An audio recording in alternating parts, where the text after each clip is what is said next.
നല്ല സ്റ്റാൻഡേർഡ് ആയിട്ടുള്ള ഒരു ക്വസ്റ്റ്യനാണ് ഇനി നമ്മൾ ചെയ്യാൻ പോകുന്നത്, പ്രോസസ്സുമായി ബന്ധപ്പെട്ട ക്വസ്റ്റ്യൻ. ഓക്കെ, വായിക്കാം. Gold oil refinery. അപ്പോൾ തന്നെ മനസ്സിലാക്കാം കൊപ്രയിൽ നിന്ന് എന്തുണ്ടാക്കണം, ഓയിൽ അല്ലെ, വെളിച്ചെണ്ണ ഉണ്ടാക്കുന്ന സ്ഥാപനമാണ്. അവരുടെ പ്രൊഡക്റ്റിൻ്റെ പേരെന്താണ്? ഗോൾഡൻ അല്ലെ. വെളിച്ചെണ്ണക്ക് ഒരു ബ്രാൻഡ് നെയിം ഉണ്ട്, brand oil which passes through 3 process before getting finish. ഏതൊക്കെയാണ്? ഒന്ന് ഏതാണ്? ക്രഷിങ്, പൊട്ടിക്കാം, റിഫൈൻ ചെയ്യാം, എന്നിട്ട് എന്ത് ചെയ്യാം? ഫിനിഷിങ്. അപ്പോൾ 3 പ്രോസസ്, ABC എന്നൊക്കെ പറയുന്നതിന് പകരം തന്നെയാണ് ഇങ്ങനെ പറഞ്ഞു. ഓക്കെ, എന്തൊക്കെ ലാബ് വരുന്നുണ്ട്, മെറ്റീരിയൽ വരുന്നുണ്ട്, ഇലക്ട്രിക് പവർ വരുന്നുണ്ട്, സ്റ്റീം. മനസ്സിലായി? കൊപ്ര നമ്മൾ വെളിച്ചത്ത് വെയിലത്ത് വെക്കുന്നതിന് പകരം അവരെന്ത് ചെയ്യും? വെയിലിപ്പോൾ എപ്പോഴും ഉണ്ടാവണമെന്നില്ല, അറിയുന്നല്ലോ. ഒരു കൊപ്ര ഒരു ഹട്ടൊക്കെ ഉണ്ടാക്കിയിട്ട് അടിയിൽ നിന്ന് തീക്കാനൊക്കെ വെച്ച്. അപ്പോൾ ഇവിടെ സ്റ്റീമിൻ്റെ പരിപാടി, റിപ്പയർ ഓഫ് മെഷീൻ ഒക്കെ വരും. പിന്നെ കോസ്റ്റ് ഓഫ് കാസ്ക് ആൻഡ് എന്താണ് ഡ്രം. കാസ്ക് എന്ന് പറഞ്ഞാൽ എന്താ?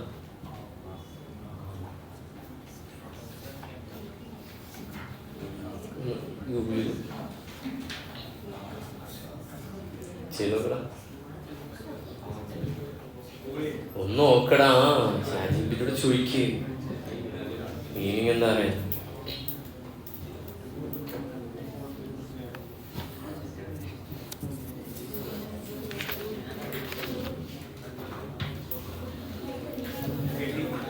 ബാഗ് അങ്ങനെ എന്തെങ്കിലും മീനിങ്ങോ? പെട്ടി. യെസ്. Okay, great. അപ്പോൾ ഇത് ഫിനിഷ് ചെയ്തിട്ട് സാധനം കൊണ്ടുപോകാൻ വേണ്ടിയിട്ട് നമുക്ക് എന്ത് വരും? കോസ്റ്റ് വരും. അപ്പോൾ ഇത് എന്തിനുള്ള അല്ല, ഫിനിഷ് ചെയ്യാനുള്ള കോസ്റ്റ് അല്ല, അഡീഷണൽ ആയിട്ട് വരുന്നതാണ്. അത് എവിടെ വരുന്നതാണ്? മനസ്സിലായ? എണ്ണ ആക്കിയിട്ട് പിന്നെ അത് കുപ്പിയിലൊക്കെ ആക്കിയിട്ട് പിന്നെ കുപ്പിയായിരിക്കും അല്ലേ, ചെറിയ ഡ്രം. ബാഗാ? ബാരൽ, കന്നാസ്. എന്തായാലും പാക്കിംഗ് ആണ് ഉദ്ദേശിച്ചത്. എവിടെയാണ് ഈ പാക്കിംഗ് വരുന്നത്? ഫിനിഷിങ്ങിൽ. എന്നിട്ട് നമ്മുടെ കമ്പനി അല്ലേ, golden oil refinery GORL purchase 1000 ton of copra. എവിടെ നിന്നാണ് കൊപ്ര? നമ്മുടെ കൊപ്ര അല്ലേ, കൊപ്രക്ക് ഇംഗ്ലീഷ് എന്താ പറയുക? കൊപ്ര. 1000 ടണ്ണ് എത്ര രൂപയ്ക്ക് മേടിച്ചിട്ടുണ്ട്? 50,000. അപ്പോൾ ഇതാണ് നമ്മുടെ ഒന്നാമത്തെ പ്രോസസ്സ് ഏതായിരുന്നു? ക്രഷിങ്. അതിൽ 2 മെറ്റീരിയൽ എത്രയാണ്?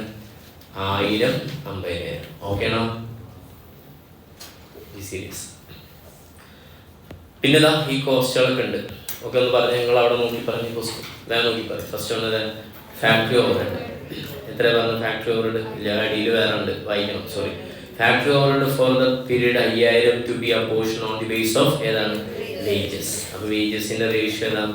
5:3:2. അപ്പോൾ ഒന്ന് വീതിച്ചു, 5000 × 5 ഡിവൈഡഡ് ബൈ 10, 2500. അപ്പുറത്ത് 1500 അല്ലേ. പിന്നെ അടുത്തതിൽ 1000. ഓക്കെ അല്ലേ? യെസ്. അപ്പോൾ ഓരോന്നിൽ വീതിച്ചിട്ടുണ്ട്, അത്രേ ഉള്ളൂ. ഇതിൻ്റെ അടുത്ത് അടിയിപ്പൊക്കെ ഒന്ന് വായിച്ചു നോക്കാം. 850 ton of crude oil was produced. Okay അല്ലേ? അപ്പോൾ എവിടെ നിന്നാണ് ഓയിൽ ഉണ്ടാവുക? ക്രഷ് ചെയ്തിട്ടാണ് എന്തുണ്ടാവുക? ഓയിൽ ഉണ്ടാവുക. ഇപ്പോൾ ഇത് എവിടുത്തെ ഔട്ട്പുട്ടാണ് പറഞ്ഞത്? From process crushing. വേണ്ട, ഫസ്റ്റ് വൺ മനസ്സിലായ? പ്രോസസ് 1ൽ നിങ്ങൾ എത്ര കോപ്പർ ഇട്ടിട്ടുണ്ട്? 1000 ടൺ.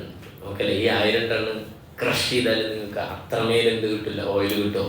ഇല്ല. എത്ര ഓയിൽ കിട്ടുള്ളൂ? 880.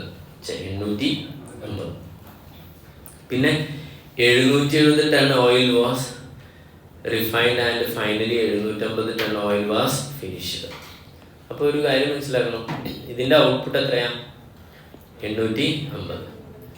ഈ 850 പിന്നെ നമ്മൾ റിഫൈൻ ചെയ്തത് എത്രയാണെന്ന് പറയുന്നത്? 770. അപ്പോൾ റിഫൈൻ ചെയ്തിട്ട് ഔട്ട്പുട്ടിലേക്ക് വന്നത് എത്രയാണ്? 770. ഫൈനലി നമുക്ക് എത്ര ഔട്ട്പുട്ട് ഉണ്ടായി? ഏറ്റവും ഫിനിഷ് ചെയ്തത് 750. കണ്ടില്ലേ?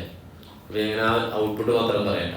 1000 പുറത്തേക്ക് എത്ര വന്നു? 850. 850 ഇവിടെ നിന്ന് എന്ത് ചെയ്ത് ഇൻപുട്ട് ഇട്ട് ഇതിൽ നിന്ന് എത്ര വന്നു? 770. 770 ഇതിൽ നിന്ന് ഇൻപുട്ട് ഇട്ട് എന്നിട്ട് ലാസ്റ്റ് എത്ര വന്നു? 750. ക്ലിയർ അല്ലേ? Okay, yes. പിന്നെ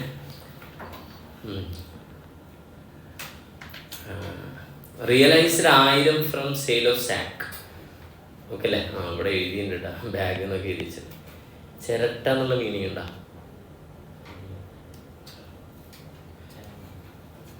സാക്സ്. ഇത് കാസ്ക് ആണ്. ഓക്കെ, അപ്പൊ ശരിയാണ്. ഇതിന്റെ സാക്സ് എന്ന് പറഞ്ഞാൽ എന്താ? ചിരട്ട, ചാക്ക. ഈ സാധനല്ലേ, ഈ 1000 റുപ്യ നമ്മൾ എന്ത് ചെയ്യുന്നുണ്ട്? ഇതിന്റെ റിസിഡ്യൂ വരുമല്ലോ. എടാ, തേങ്ങ പൊടിച്ചിട്ട് അതിന്റെ ചിരട്ട വരില്ലേ, ആ ചിരട്ട വിറ്റ പൈസയാണ് 1000 റുപ്യ. 2500 by sale of 1200 ton of copra residue. കൊപ്ര റിസിഡ്യൂ എവിടെ ഉണ്ടാവുക? ക്രഷ് ചെയ്താലല്ലേ ഉണ്ടാവുക, അല്ലേ? അത് എത്ര രൂപയ്ക്ക് വിറ്റ്? പുണ്ണാക്ക് എന്ന് പറയും, അല്ലേ? യെസ്. പിന്നെ അതുപോലെ കൊപ്ര റിസിഡ്യൂ 2550, അത് കഴിഞ്ഞു. പിന്നെ 2550 by sale of 60 ton of byproduct in refining process. Refining പ്രോസസ്സിൽ 60 ടൺ വീണ്ടും എന്തുണ്ട്? സ്ക്രാപ്പ് വന്നിട്ടുണ്ട്. അപ്പോൾ ഇതൊക്കെ സെയിൽ ഓഫ് സ്ക്രാപ്പാണ് ഉദ്ദേശിച്ചത് ഓരോന്നില്ല. അപ്പോൾ ഞാൻ ഒന്നുകൂടെ വ്യക്തമാക്കാം. ഒന്നാമത്തെ പ്രോസസ്സിലേക്ക് പോവാം. ഓക്കെ അല്ലേ? ഒന്നാമത്തെ പ്രോസസ്സിലാണ്. ഇതുവരെ ഓക്കെയാണ്, അതൊക്കെ നമ്മൾ എഴുതിയതാണ് അല്ലേ? ഒന്ന് നോക്കിയൊക്കെ ഒന്ന് മാച്ച് ചെയ്യും. ആദ്യം പ്രോസസ് മെറ്റീരിയൽ 1000, ശരിയല്ലേ? ക്വസ്റ്റ്യൻ നോക്കണേ പ്ലീസ്. നോക്കിയാ ബാക്കിലേക്ക് പോകുന്നില്ല, പോകേണ്ടി വരും. 50,000 അല്ലേ? പിന്നെ എത്രയാ? 5000, 2000, 1500, 1000, പിന്നെ ഏതാ? 1000. ഒന്നും പറയല്ല. ഓക്കെ അല്ലേ? 5000, 2000, 1500, 1000, 1000. Nothing it. ഇതിൻ്റെ ഔട്ട്പുട്ട് എത്രയാണ്? 750. ഓക്കെ. അപ്പോൾ ഇതിൽ കാര്യം മനസ്സിലാക്കണം. ഇതിൽ നിന്ന് നമ്മൾ ഇത് കൊപ്ര അല്ല, 1000 കിലോഗ്രാം കൊപ്ര. ആ കൊപ്രയുടെ റിസിഡ്യൂ എത്രയാണെന്നുള്ളത്? സെയിൽ ഓഫ് കൊപ്ര റിസിഡ്യൂ പറഞ്ഞില്ലേ? 125. കൊപ്ര സാക്സ് കണ്ട എവിടുന്ന വിൽക്കുക? ചിരട്ട എപ്പോഴാണ് വേർതിരിക്കുക? ഏത് പ്രോസസ്സിലാണ്? ക്രഷിങ് ചെയ്യുന്നതിന് മുൻപേ അല്ലേ? അപ്പോൾ ആ പ്രോസസ്സിൽ നിന്നാണ് ചിരട്ട വിറ്റുള്ളത്. ചിരട്ട വിൽക്കുമ്പോൾ ഈ ടണ്ണിൽ അത് കൂടണം? വേണ്ട, അത് വേറെ നമ്പറായിട്ട് വേറെ എത്ര എമൗണ്ട് ആയി എങ്ങനെയാന്ന് പറഞ്ഞിട്ടില്ല. അപ്പോൾ 1000 റുപ്യക്ക് വിറ്റിട്ടുണ്ട്. അതുകൊണ്ട് ഇതിൽ എന്തില്ല? ചിരട്ടയുടെ അളവില്ല. മനസ്സിലായെങ്കിൽ ഓക്കെ. അപ്പം ചിരട്ടയുടെ അളവില്ല, പക്ഷെ എന്തുണ്ട്? എമൗണ്ട് ഉണ്ട്. എത്ര? 1000 അല്ലേ? പിന്നെ 125 എന്ത് വെക്കുന്നുണ്ട്? ക്രഷ് ചെയ്ത കൊപ്രയുടെ പിണ്ണാക്ക് വെക്കുന്നുണ്ട്. എത്ര രൂപയാണത്? 2500. തന്നിട്ടില്ല ഇവിടെ, കണ്ടില്ലേ? 2500 by sale of 125 ton of copra residue. അപ്പോൾ അതൊക്കെയാണ്. ഇനി എന്നിട്ടും നമ്മൾ എന്ത് ചെയ്യണം? ഇത് ബാലൻസ് ചെയ്യും. ഓക്കെ അല്ലേ? അപ്പോൾ ബാലൻസ് ചെയ്യുന്ന സമയത്ത് ഇതിലെന്ത് വരും? ഇനി നോർമൽ ലോസ് ഒന്നും തന്നിട്ടില്ല. അപ്പോൾ നോർമൽ ലോസ് സാധാരണ ഒരു പെർസെൻറ്റേജിൽ തരേണ്ടതാണ്. ഓക്കെ. അപ്പോൾ അങ്ങനെ നോർമൽ ലോസ് എത്ര വന്നിട്ടുണ്ട്? 25. നോർമൽ ലോസ് ഓൾറെഡി തന്നിട്ടുണ്ടെങ്കിൽ ഇതിന് ഈ എമൗണ്ടിൽ നമ്മൾ എന്താക്കും? അബ്നോർമൽ ലോസ് ആക്കും.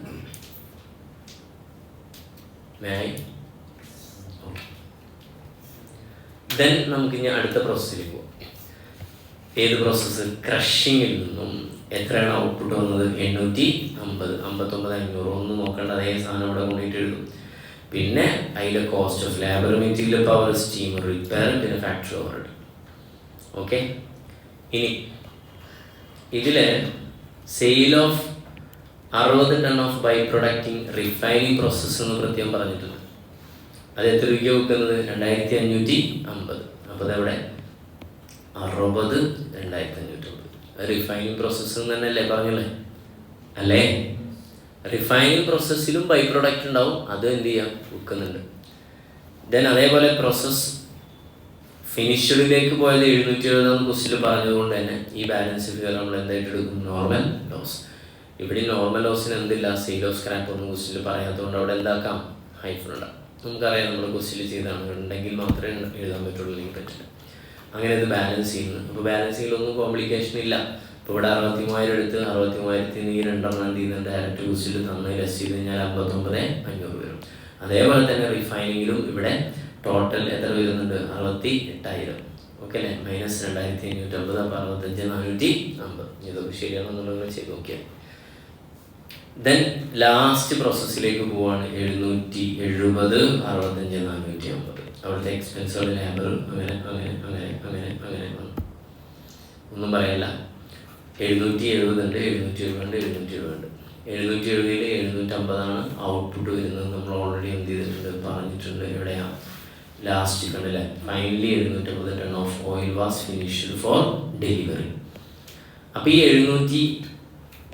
750 വന്ന കോസ്റ്റാണ് 71,250.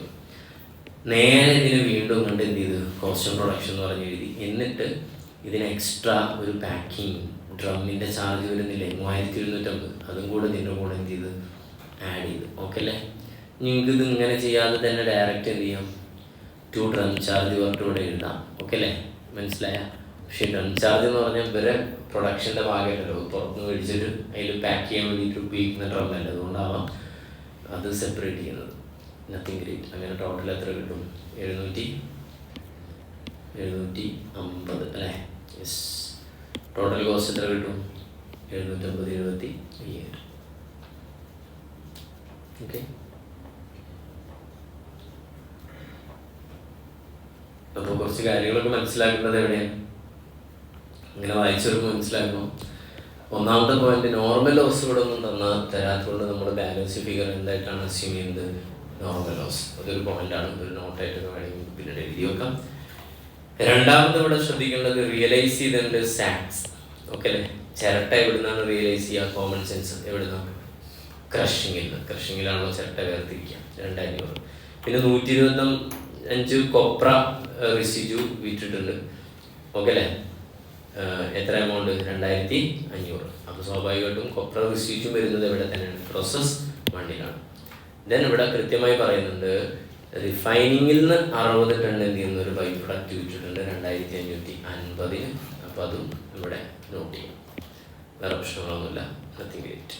അടുത്ത ക്വസ്റ്റിലേക്ക് പോകും. അടുത്തേതാ? വാവ്, 6B. ഏതാ? ക്ലാസ്സിൽ ചെയ്തിട്ടുണ്ട് സിമിലർ സാധനം ചെയ്തിട്ടുണ്ട്. ഓക്കെ അല്ലേ, വാരിയബിൾ കോസ്റ്റും ഫിക്സഡ് കോസ്റ്റും ഇന്നലെ ചെയ്തിട്ടുണ്ട്. എന്തായാലും ഒന്നുകൂടെ വായിച്ച് ടപ്പ് എന്ന് പറയാൻ സിമ്പിളാണ്. വൈകി ഒരു hotel, Kings hotel highway capacity എത്ര? സിംഗിൾ 200 സിംഗിൾ റൂം ഉണ്ട്, 50 ഡബിൾ റൂം ഉണ്ട്. ഇന്നലെ നമ്മൾ സിംഗിളും ഡബിളും ട്രിപ്പിളും ഉണ്ടായിരുന്നു. അപ്പോൾ അത് ഇനി ചെറുതാണ്. എത്രയാണ് ഒക്യുപ്പൻസി പറയുന്നത്? 80%. 365 ദിവസം ഉണ്ടല്ലേ. റെന്റ് ഓഫ് ഡബിൾ റൂം എങ്ങനെ ഫിക്സ് ചെയ്തത്? 150% ഓഫ് ദ സിംഗിൾ റൂമിന്റെ.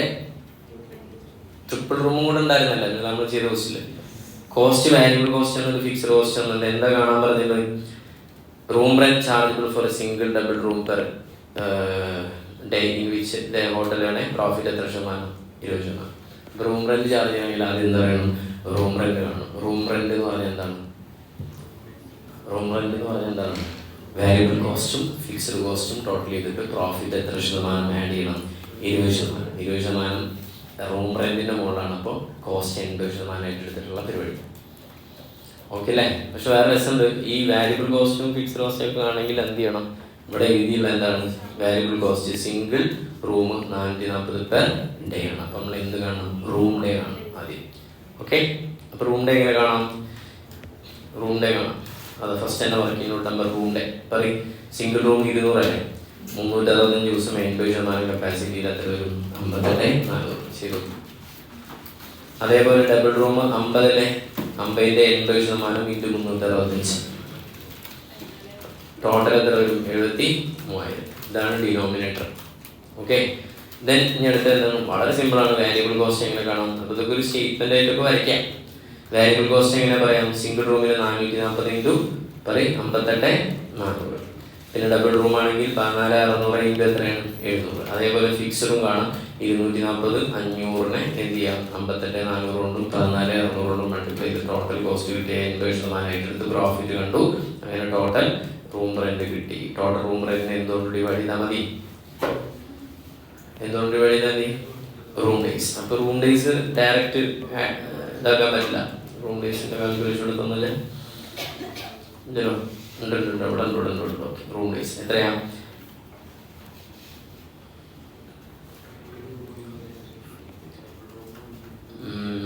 ഈക്വലൻ്റ് എടുക്കണം. ഓർക്കണ്ടാവും, നമ്മൾ 2 മെത്തേഡൊക്കെ ചെയ്തിരുന്നു. രണ്ടാമത്തെ മെത്തേഡ് സിമ്പിൾ ചെയ്യാം. 58,400 എന്ന് പറഞ്ഞാൽ എത്ര പെർസെൻറ്റേജ്? 100. എന്താ 100% റെപ്രസെൻറ്റ് ചെയ്യുന്നത്? എന്താണ്? നോർമൽ റൂം റെൻ്റാണ് 100. നോർമൽ റൂം റെൻ്റാണ്. സിംഗിൾ റൂമിൽ നിന്ന് ഡബിൾ റൂമിൽ എത്ര വരും? അതിൻ്റെ 150%. അങ്ങനെ ഈക്വലിറ്റി കൊണ്ട് എത്ര? 80,300. ടോട്ടൽ റൂം റെൻ്റ് നമ്മൾ കണ്ടെത്തിയതിനെ 80,300 കൊണ്ട് ഡിവൈഡ് ചെയ്തപ്പോൾ എത്ര കിട്ടി? 890.90 കിട്ടി. ഇത് ഏതിൻ്റെയാണ്? സിംഗിളാണ്. ഡബിൾ ആണെങ്കിൽ അതിൻ്റെ 150% കണ്ടാൽ 1326.36 കിട്ടും. ഓക്കെ അല്ലേ? ക്ലിയർ? ഒന്നും അറിയാത്ത ഒരാൾ ഈ വീഡിയോസൊക്കെ കാണും. ഇതിലോ ക്ലാസ്സൊക്കെ അറ്റൻഡ് ചെയ്തിട്ട് ക്വസ്റ്റ്യൻ പേപ്പർ വർക്കൗട്ട് ചെയ്യുന്ന ആളല്ലേ കാണുള്ളൂ അല്ലേ? അപ്പോൾ അതിന് സ്കൂളിൽ പോയ പ്രശ്നമൊന്നും ഉണ്ടാവില്ല. കുറച്ചൊക്കെ ഉണ്ടാവില്ല, കുറച്ചൊക്കെ ചിന്തിക്കുമല്ലോ. ക്വസ്റ്റ്യൻ പേപ്പർ വർക്കൗട്ട് ചെയ്യുന്ന ആളെന്ത് ചെയ്യുക? കുറേയൊക്കെ ചിന്തിച്ചിട്ട് എവിടെ നോക്കും? ആൻസർ ഷീറ്റ് നോക്കും. അപ്പോൾ ഇതിൻ്റെ എവിടെ? സജസ്റ്റഡിലേക്ക് പോകും. അപ്പോൾ 6B അല്ലേ? ഇവിടെ തന്നെ ഉണ്ട് സജസ്റ്റഡ്. 6Bയിലേക്ക് പോകും. യെസ്, 5 കണ്ട 6Bയിൽ പോലെ. വാവ്, ഇതാണ് എന്ത്? ഇൻസ്റ്റിറ്റ്യൂട്ട് നൽകിയ ആൻസർ എന്ന് മനസ്സിലാവും. ഓക്കെ, റൂം റെന്റ് സിംഗിൾ റൂമിൽ 890, 1326. എന്നിട്ടാണ് എന്ത് ചെയ്യുക? പോലെ യൂട്യൂബിലൊക്കെ എന്ത് ചെയ്യുക? സെർച്ച് ചെയ്യാനൊക്കെ തുടങ്ങും. അപ്പോഴാണ് എന്ത് ചെയ്യുക? ഇത് കിട്ടുക. അപ്പോൾ അങ്ങനത്തെ ആൾക്ക് ഇത് എന്തെങ്കിലും കിട്ടും. അല്ലാതെ ഇത് ഫസ്റ്റ് ഇരുന്നിട്ട് നോക്കാൻ വിചാരിച്ചിട്ട് എന്ത് ചെയ്യില്ല, കിട്ടൂല. ഓക്കെ, അതല്ല നമുക്ക് പർപ്പസ്, അത്രയല്ലേ വേണ്ടുള്ളൂ. ഇതിലിപ്പോൾ ഇങ്ങനെ ഈ വീഡിയോ കാണുന്ന ആളുകൾ തത്തമ്മയെ പൂജ പറഞ്ഞിട്ട് ഇങ്ങനെ ഇതെന്താണ് ഇങ്ങനെ പറഞ്ഞ് അതും അവർക്ക് ഇഷ്ടപ്പെടില്ലല്ലോ. സ്പീഡായിട്ട് കയറുന്നതല്ലേ അവർക്ക് ഇഷ്ടപ്പെടുള്ളൂ.